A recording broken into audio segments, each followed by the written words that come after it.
entre le monde romain, qui a fondé son empire sur l'esclavage, et le monde moderne, qui, à l'instar de Rabelais, nous dit « fais ce que voudras », l'approche de la fête de Pessah, Zeman Cherutenu, le temps de notre liberté, est l'occasion pour nous de réfléchir aux différents sens que cette liberté a dans la conception de la Torah. Il y a différents mots qui sont employés pour parler de la liberté dans la langue hébraïque. Le mot Cherut, Zeman Cherutenu, le mot Chofesh, le mot Deror, et chacun de ces termes a un sens bien particulier. Le mot Chofesh évoque la libération des esclaves. Uba Shevirit Yetze la Chofshi Chinam. Et la 7e année, l'esclave s'émancipe de son maître, et par cela, le mot Chofesh évoque la liberté sociale. Le mot Deror est employé à propos du Yovel, du jubilé, ou Kratem Deror Ba'aretz Lechol Yoshevea. C'est la liberté dans son aspect national et politique. C'est lorsque le pays retrouve à son point de départ et d'origine, au-delà de tous les asservissements et de toutes les aliénations. Le mot Cherut, quant à lui, est celui qui évoque la liberté spirituelle et morale. Il est employé lorsque l'on parle Charut à la Luchot, la Torah gravée sur les tables de la loi, et que nos maîtres enseignent en expliquant que Charut al-Tikre, Charut ne lit pas gravé, mais Cherut, libéré. Il n'y a d'homme libre que celui qui se libère de toutes les entraves du monde terrestre dans l'élévation de la Torah.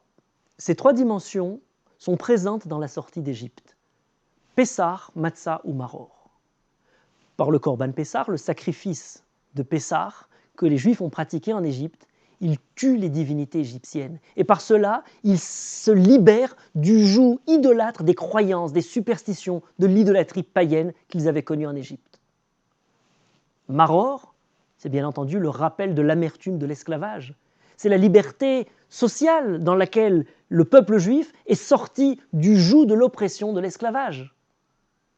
Quant à la matzah, c'est par la rapidité du départ, la manifestation du déplacement géographique du peuple juif qui sort du pays étranger sur la route de son propre pays, du pays d'Israël. C'est par cette sortie physique que le peuple juif est enfin appelé à Am Israël. Ainsi, Pessah, Matzah ou Maror évoquent ces 3 aspects de la liberté, spirituelle, sociale et nationale. On aurait pu imaginer ces 3 aspects séparés. La sortie d'Égypte aurait pu être simplement spirituelle. Elle aurait pu être simplement l'arrêt de l'esclavage, mais rester en Égypte. Elle aurait pu être le déplacement du peuple juif de l'Égypte vers son pays, mais en adoptant et en gardant les croyances et la religion d'Égypte. Le secret de Pessah, c'est d'avoir assemblé ces 3 notions de la liberté ensemble. Pessah, Matzah ou Maror. Pessah est l'affirmation qu'il ne peut y avoir de liberté spirituelle sans lui associer son aspect humain, social et son aspect national et politique. Il ne peut y avoir de liberté nationale et politique si elle ne vise à atteindre un objectif spirituel et moral. Le soir du Pessah, quand nous allons réunir ensemble Pessah, Matzah ou Maror dans le Korer, nous essayerons de rapprocher ces 3 sens différents de la liberté en espérant que depuis ce premier moment fondateur de la sortie d'Égypte, nous aspirons et nous réussirons à l'atteindre dans notre pays indépendant, porté dans l'idée de justice et aspirant aux plus hautes destinées spirituelles.